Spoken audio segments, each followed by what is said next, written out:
Kiss me or you die, she had said in a desperate bid to save a stranger's life who was about to be killed. But the stranger repaid her by making her a prisoner. I'm Imani, and 3 weeks ago I was working double shifts just to keep my brother in school. Now I'm locked in a penthouse with Atlanta's most dangerous man, a Korean mafia boss who thinks I'm either an asset or a threat. He doesn't believe in coincidences. Doesn't believe I just happened to see the red laser dot on his chest. Doesn't believe I pulled him into that kiss to save his life. He thinks I'm working for his enemies. But here's the thing he's about to learn, I don't miss details. And his organization is full of people who want him dead. I just have to survive long enough to prove I'm on his side. If you're ready for a forbidden mafia romance where one kiss changes everything, hit subscribe now. Like this video and leave a comment. This story has danger, obsession, and a love that could get them both killed. The Grand Marquis Hotel ballroom was the kind of place Imani would never attend as a guest. Crystal chandeliers, champagne towers, people wearing watches worth more than her yearly rent. But as staff, she was invisible. That's what Imani Kohn liked about catering gigs. Good tips, better food in the kitchen after, and nobody really looked at the help. She circulated with a tray of champagne, her feet already aching in the required black heels. This was her second shift today, 6 hours at the diner this morning, now 4 hours at this charity gala for some tech foundation. Kwame's tuition was due in 2 weeks. She needed every dollar. Champagne, she offered to a group of men in expensive suits speaking rapid Korean. One of them took a glass without looking at her. The others ignored her completely. Invisible. Perfect. She was turning away when her eyes caught on one man standing slightly apart from the others. Tall. Korean. Probably early 30s. Wearing a black suit that probably cost more than her car. But it wasn't his looks that made her pause. It was the way everyone around him maintained exactly 3 feet of distance. Not close enough to seem familiar. Not far enough to seem afraid. The perfect distance of controlled fear. Imani had waited enough tables to read power dynamics. This man wasn't just rich. He was dangerous. She moved away, back toward the kitchen for more champagne. Not her business. Not her world. Just get through the shift, get paid, go home. It happened so fast.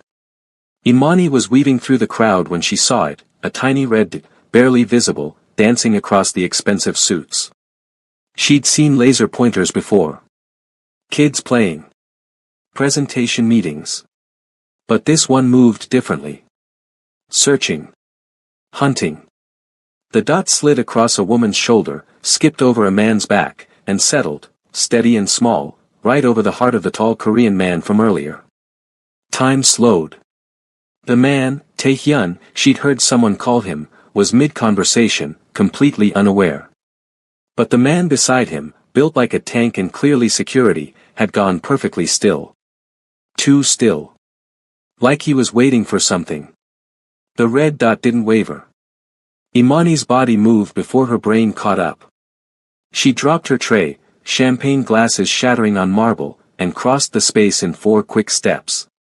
The dangerous man turned at the sound, his eyes meeting hers with cold surprise.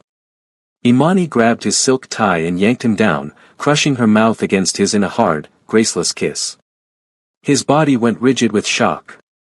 Behind them, a sound like a firecracker, a wine glass exploding into shards exactly where his head had been a second ago. Screams erupted. People scattered. But Imani held the kiss, held him in place, her heart hammering as she felt rather than saw the red dot slide across her own back, then disappear. When she finally pulled away, the man was staring at her with eyes like black ice. Down, he said, his voice terrifyingly calm.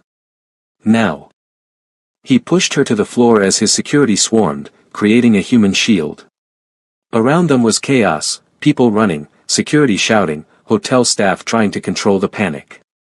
But the man, Tae-hyun, was completely still, his hand iron tight on her wrist, his eyes scanning the ballroom's upper levels. "Sir, we need to move," the tank-like security guard said. "The sniper?" Tae-hyun asked in Korean. Gone. Rooftop across the street. Team is pursuing.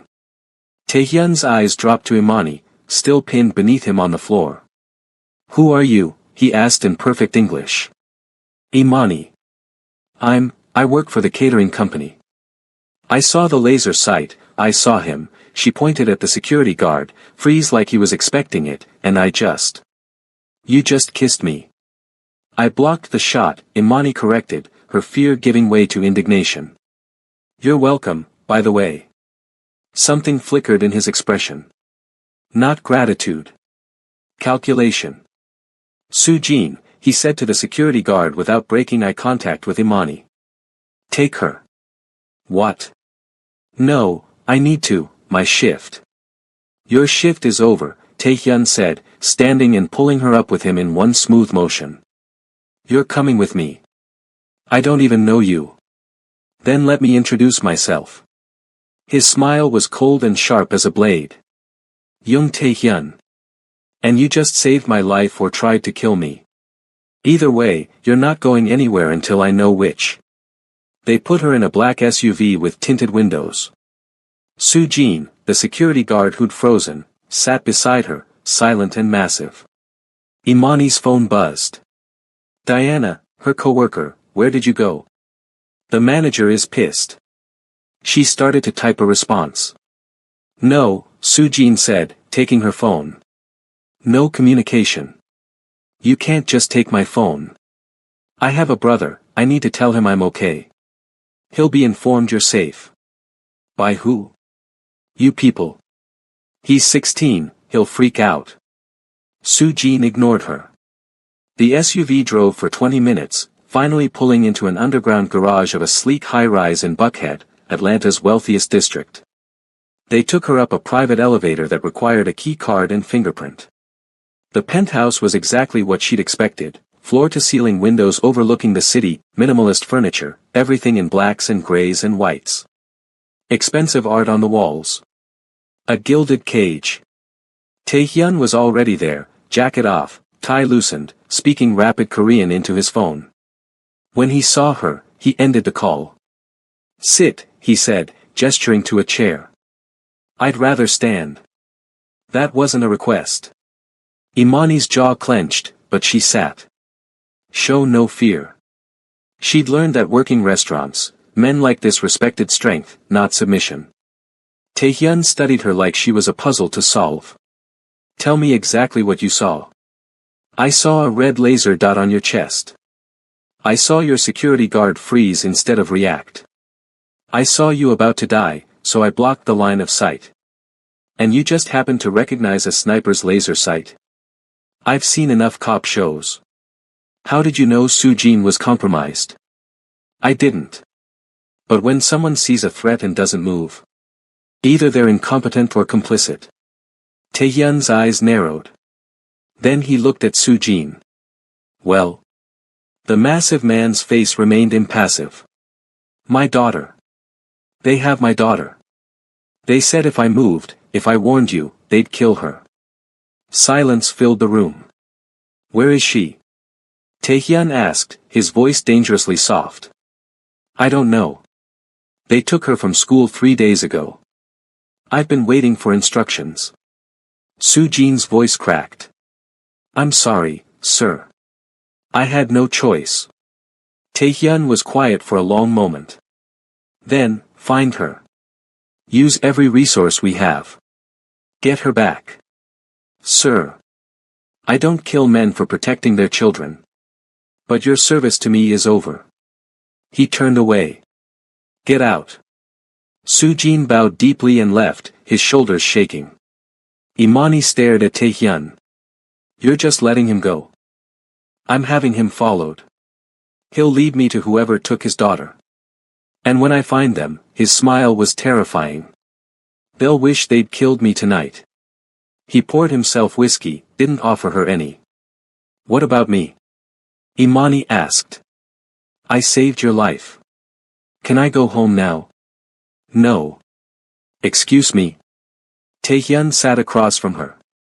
You identified a threat I didn't see and a mole in my organization within seconds of meeting me. That's either extraordinary instinct or advanced knowledge. I already told you. You told me a story. Now I need the truth. He leaned forward. Who sent you? Who do you work for? I work for Imperial Catering and Joe's Diner on Ponce de Leon, Imani snapped. I'm a waitress, not a spy. Then you're either incredibly lucky or incredibly useful. Either way, you're staying here until I determine which. You can't just kidnap me. I can, Taehyun said calmly. And I have. You'll have your own room, access to anything you need except your phone and freedom. Consider it protective custody. I didn't ask for your protection. No. But you have it anyway. He stood. Minju will show you to your room. Don't try to leave. The building is secure, and my people will stop you. A woman appeared, late 20s, efficient-looking, clearly staff. My brother, Imani started desperately. We'll be told you're taking an unexpected job out of town. He'll be fine. And my jobs? My rent? My life? Your jobs will be informed you quit. Your rent will be paid. Your life, Taehyun paused at the door to what must be his office. Your life just changed, Imani Kohn. The question is whether you're smart enough to adapt.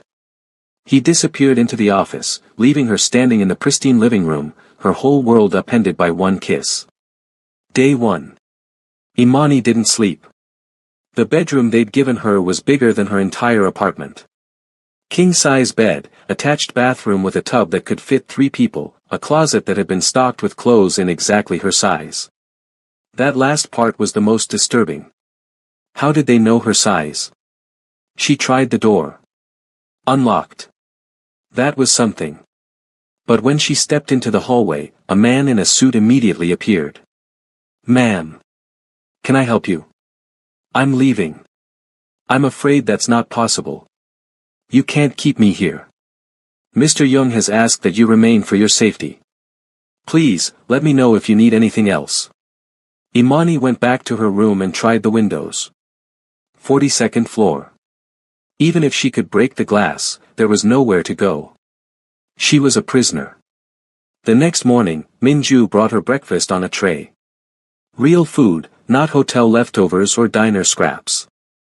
Eggs, fruit, fresh bread, coffee that smelled expensive. Mr. Young would like to see you at 10, Minju said politely.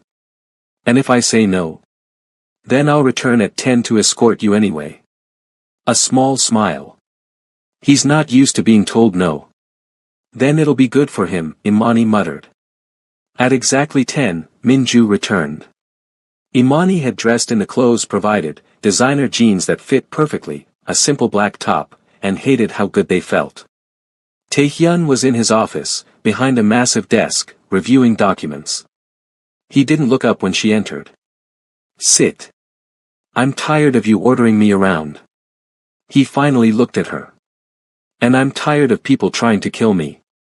We both have problems. Despite everything, Imani almost smiled. Almost.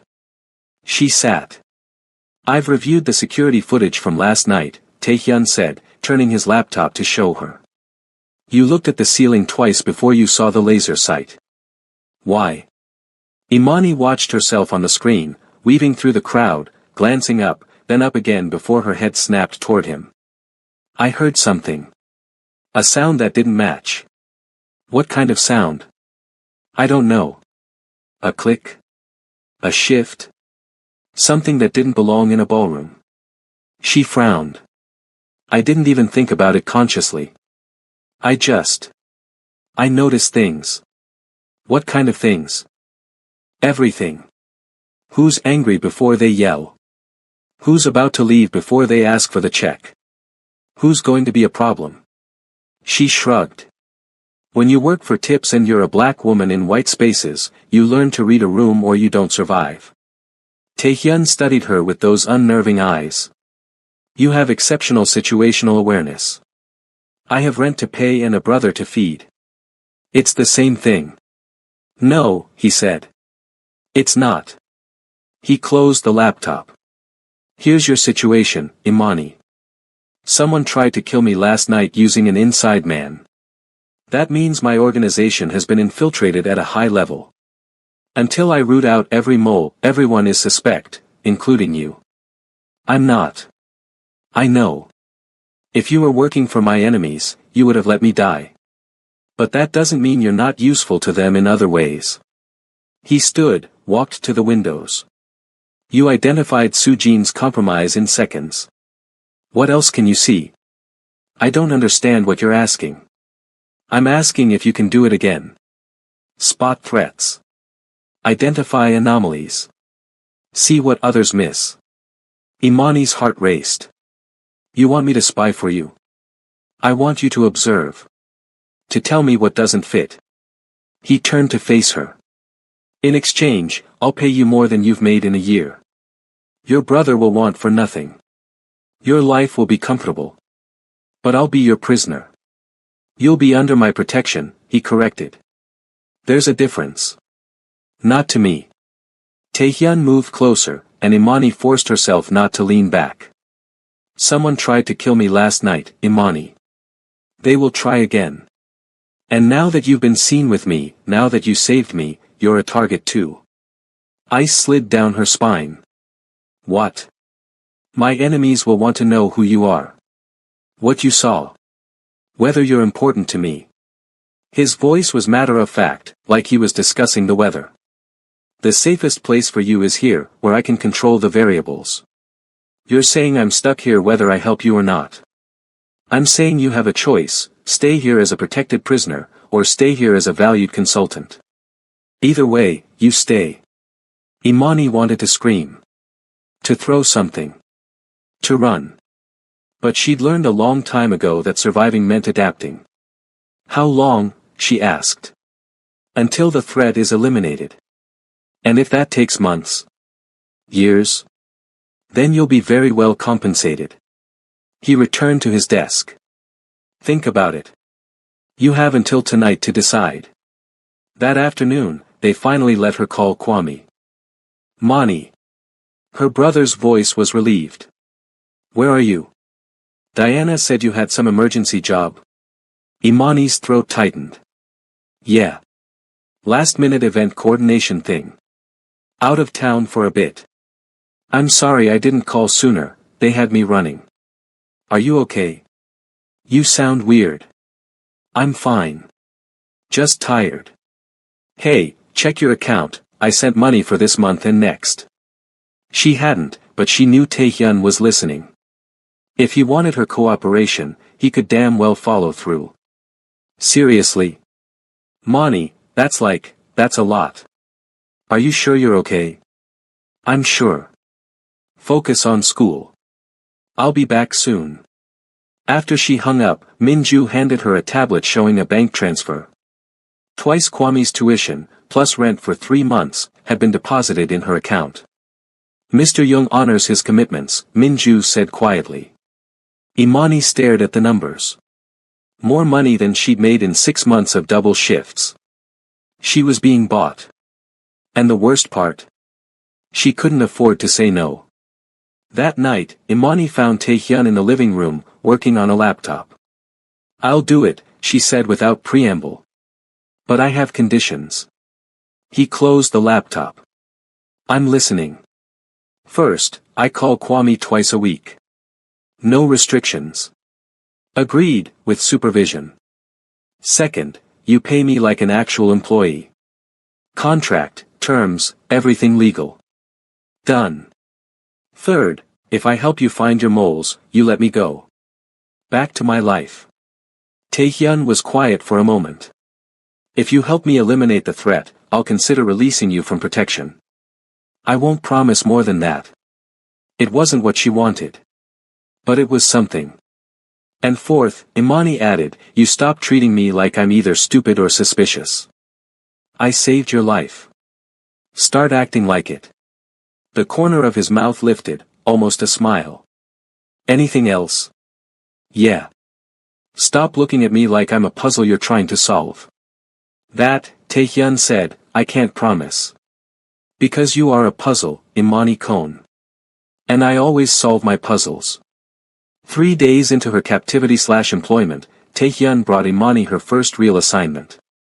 "You're coming with me tonight," he said during breakfast, a routine they'd fallen into where he worked on his tablet while she ate, both pretending this was normal. "Where?" Imani asked, immediately suspicious. "Business dinner. 5 associates, all Korean, all part of my import operations. One of them might be compromised. And you want me to, what? Wait tables?" His eyes flicked up to her. "I want you to observe. Read the room. Tell me who doesn't fit.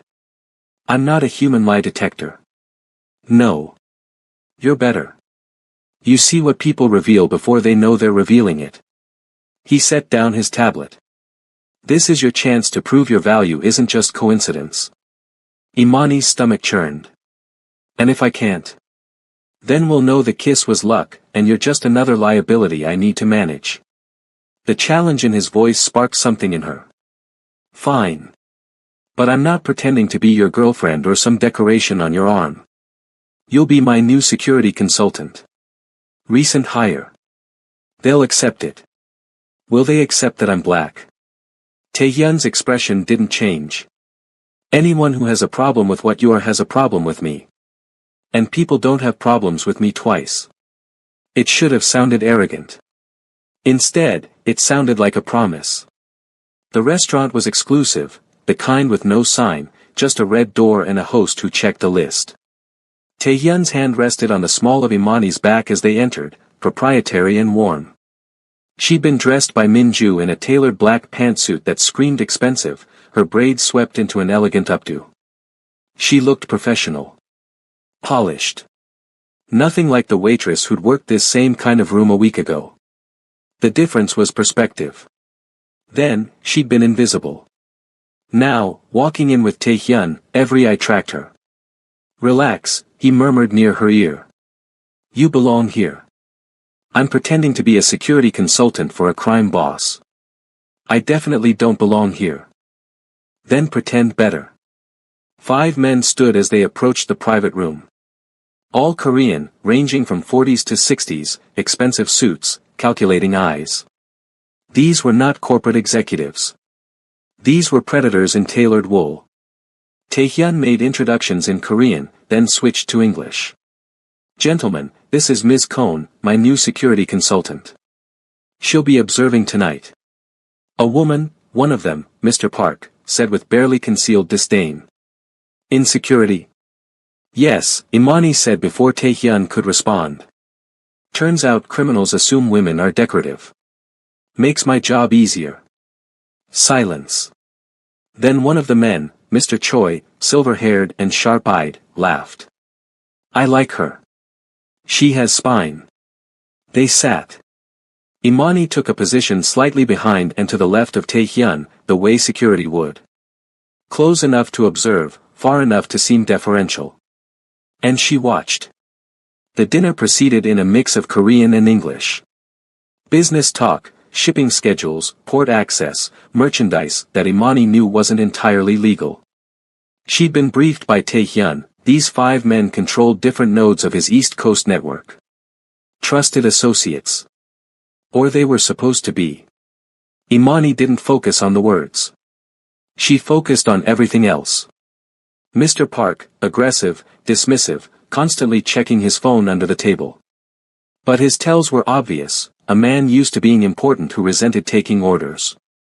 Arrogant, not duplicitous. Mr. Choi, calm, attentive, made direct eye contact. Ate his food, drank moderately. Comfortable. A man with nothing to hide. Mr. Lim, nervous, but had been from the start. Fidgeted with his napkin, laughed too loud at jokes. But he'd been that way through the entire meal, baseline anxiety, not situational stress. Mr. Beck, quiet, observant, barely spoke. Watched Taehyun the way a student watches a teacher. Respectful distance. And then there was Mr. Yoon Do-hyun. Taehyun's second in command. Family friend.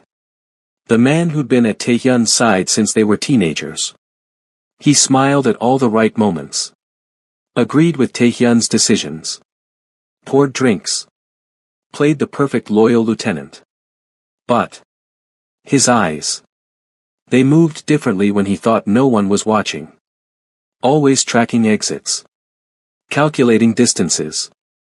And when Taehyun spoke about increasing security after the assassination attempt, Doohyun's smile had tightened for just a fraction of a second.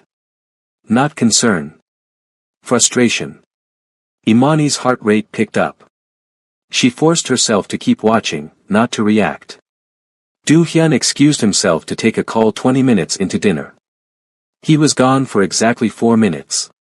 When he returned, there was a tiny speck of white on his collar, like he'd brushed against something dusty. The bathroom she'd passed on the way in had been pristine.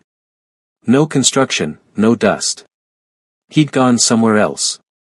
In the car afterward, Taehyun didn't speak until they were moving. "Well?" he asked. Imani chose her words carefully. "Park is an asshole but he's loyal. Hates taking orders but follows them. Choi is solid, comfortable, no hidden stress. Lim is anxious but that's his baseline. Beck barely spoke, but his body language is respectful, not suspicious. And Doohyun?" Imani's throat went dry. "He's your second in command. Your family friend. I asked what you observed, not what you think I want to hear." She took a breath. "He left for 4 minutes during dinner. Said he was taking a call but came back with dust on his collar. The bathroom was clean, he went somewhere else. And when you talked about increased security, his micro-expression wasn't concern. It was annoyance. The silence in the car was suffocating." "You're accusing Doohyun of being compromised," Taehyun said quietly. "I'm telling you what I saw. You asked me to observe. I observed." More silence. Then Taehyun spoke to the driver in Korean, rapid, clipped commands. The car changed directions. "What are you doing?" Imani asked. "Testing your theory." He pulled out his phone, made a call. "Trace Doohyun's phone. Tell me everywhere he's been in the last week. And pull security footage from the restaurant, I want to know where he went during dinner." When he hung up, his expression was unreadable. "If you're wrong," he said, "you've just accused my oldest friend of treason. And if I'm right? Then I've been betrayed by family." His jaw clenched. Which is worse? They returned to the penthouse. 30 minutes later, Taehyun's tech team had the footage. Doohyun had indeed left the private dining room. But instead of going to the bathroom, he'd slipped out a side door to the alley behind the restaurant. The footage showed him meeting with someone for exactly 90 seconds. The other person's face wasn't visible, they'd known where the cameras were. But when Doohyun returned inside, his collar had white residue. The alley had a dumpster area with construction debris. The phone trace was even more damning. 3 calls to an unlisted number in the past week. Each call made when he was alone, away from Taehyun. Taehyun watched the footage 3 times without speaking. Then he stood, walked to the windows, and stared at the Atlanta skyline for a long moment. "Doohyun and I grew up together," he finally said. "When my father was killed, Doohyun stood beside me. Helped me build this empire. I trusted him with my life." "I'm sorry," Imani said quietly. "Don't be sorry. Be right." He turned to face her. "Because if you're right, you just saved my life a second time. And if you're wrong, I'm about to destroy an innocent man." "I'm right," Imani said, more confident than she felt. Taehyun studied her. Then he made another call. "Bring Doohyun to the secondary location. Quietly. Now." Imani didn't see what happened when they brought Doohyun in. Taehyun left her in the penthouse with instructions not to leave. He returned 3 hours later, his knuckles bruised, his expression carved from ice.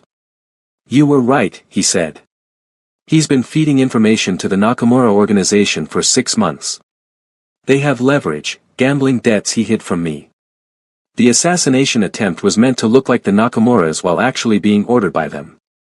Doohyun was supposed to ensure I was in position." Imani's legs felt weak. "Is he alive?" "For now. Talking." Giving me everything. Taehyun poured himself a drink, downed it. You identified a threat I lived with for 6 months. A man I considered family. I just noticed. You saved my life. Again. He set down the glass, moved closer. I owe you. You don't owe me anything. This was the job. No. His hand came up, fingers brushing her jaw, the first intentional touch that wasn't about control. This was extraordinary. You are extraordinary. Imani's breath caught. This close, she could see the exhaustion in his eyes. The betrayal. The loneliness of a man who couldn't trust anyone. I'm sorry it was him, she said softly. I'm not. Taehyun's thumb traced her cheekbone. If it hadn't been him, I wouldn't have known what you can do. What you're worth. I'm not a tool. No, he agreed. You're not. You're. He stopped, searching for words. You're something I didn't know I needed. The air between them charged with something dangerous. Imani stepped back. You're emotional. You just found out your best friend betrayed you. Don't say things you don't mean. I never say things I don't mean. But he let her retreat. Get some rest. Tomorrow, we plan our next move. Which is? War, Taehyun said simply. The Nakamuras tried to kill me. Now I return the favor. 2 weeks later. Living with Taehyun had developed a strange rhythm. Mornings, they had breakfast together, him working, her reading news or books he had delivered. He'd learned she liked her coffee with too much cream and always ordered extra fruit because she ate it first. Afternoons, she observed. Sometimes meetings in the penthouse. Sometimes she reviewed security footage, identifying patterns and anomalies. Once, she'd attended a warehouse inspection and spotted a worker who moved wrong, turned out he was DEA, undercover. Taehyun had handled it. Imani hadn't asked how. Evenings were harder. That's when the walls between captor and captive, employer and employee, blurred into something neither of them acknowledged. They'd started having dinner together. Talking. Not about business, about everything else. He told her about growing up between two worlds, Korean and American, never quite fitting in either. About his father's death and the weight of inheriting an empire at 25. She told him about Ghana, about losing her parents, about raising Kwame and the constant fear that she wasn't enough.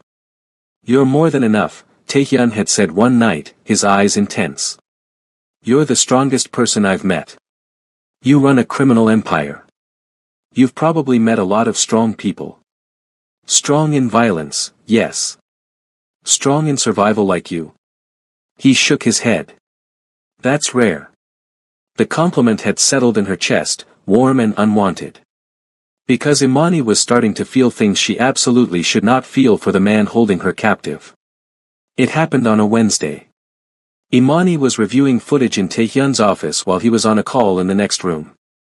She'd gotten comfortable here, too comfortable, probably. Started thinking of the penthouse as home instead of prison. That's why she didn't immediately panic when she heard the voices. Shouting. In Korean. Angry. Then a crash. Imani ran to the living room and froze. 3 men were inside, armed, wearing masks. One had a gun pointed at the door where Taehyun would emerge. The security that was supposed to be in the building was conspicuously absent. This was a hit. A planned execution. The men hadn't noticed her yet, they were focused on the hallway. Imani's mind raced. No weapon. No training. Nothing but. Her eyes landed on the decorative vase on the side table. Heavy. Crystal. She grabbed it and threw it at the nearest window with all her strength. The glass exploded outward, not the window itself, which was probably reinforced, but the vase shattered spectacularly. The men spun toward her. Building security. Imani shouted in the most authoritative voice she could muster. Shots fired, 42nd floor. Officers en route. It was complete bullshit. But it was also chaos, and chaos created hesitation. The hesitation was enough. Taehyun burst from the hallway, gun in hand. Imani hadn't even known he kept one in there, and fired twice. 2 men dropped. The third raised his weapon. Imani grabbed a heavy book from the coffee table and hurled it at his head. It connected. The man stumbled. Taehyun's third shot didn't miss. Silence, except for Imani's ragged breathing and the ringing in her ears from the gunshots. Taehyun crossed to her in 3 strides. Are you hurt? No. Her legs gave out. He caught her, lowering them both to the floor. You're okay. You're safe. Look at me. Imani looked. His face was intense, focused entirely on her. I almost died, she whispered. You didn't. You saved us both. His hand cupped her face. That was incredibly stupid and incredibly brave. I threw a vase. You created a distraction that gave me time to react. You saved my life. Again. We really need to stop making this a habit. The absurdity of it broke something. Taehyun laughed, actually laughed, sharp and shocked, and then he was kissing her. Not like the first time. Not desperate and tactical. This kiss was claiming. Grateful. Real. And Imani kissed him back, her hands fisting in his shirt, her world narrowing to this moment, this man, this impossible thing growing between them. When they broke apart, both breathing hard, Taehyun pressed his forehead to hers. This is a terrible idea, he said. The worst, Imani agreed. You work for me. You're under my protection. The power dynamic is completely messed up. I know. And I still want you. His voice was rough. I've wanted you since you grabbed my tie and kissed me to save my life. Maybe before. Imani's heart hammered. Before. You didn't even know me. I knew you were willing to risk yourself for a stranger. That you saw threats I missed. That you were brave and smart and, he stopped. This is already complicated. So let's not make it more complicated. But Imani didn't move away. Neither did he. They stayed there, on the floor, surrounded by broken glass and dead assassins, holding each other like anchors in a storm. Finally, Taehyun's phone rang. Reality intruding. He answered, still watching her. Yes. 3 hostiles, neutralized. 42nd floor. Get a cleanup crew. A pause. And find out how they got past building security. Someone's getting fired. Or worse. He hung up. I should let you go, he said. To my room. To your life. This, what I'm doing, keeping you here, it's not right. Imani's chest tightened. You said I was still in danger. You are. More now than ever. He stood, helped her up. Every time you save me, you become more valuable to my enemies. They'll want to know who you are. What you mean to me. What do I mean to you? The question hung between them. I don't know yet, Taehyun finally said. But it's more than I should allow. That night, Imani couldn't sleep. She found Taehyun on the balcony, a space she'd only recently been allowed to access, staring at the city. Can't sleep either, she asked. I keep thinking about what would have happened if you weren't there. If you hadn't reacted. He didn't look at her. Do-hyun's betrayal compromised our security rotations. Those men knew exactly when to strike. But they failed. Because of you. He finally turned. Imani, I need to ask you something, and I need you to be honest. Okay. If I gave you your freedom right now, your life back, enough money to never work double shifts again, protection for you and Kwame, would you take it? Imani's breath caught. Are you offering that? I'm asking what you'd choose. She should say yes. Should take the money and run, get back to her real life, away from assassination attempts and moral complexity. But what would happen to you if I left? She asked.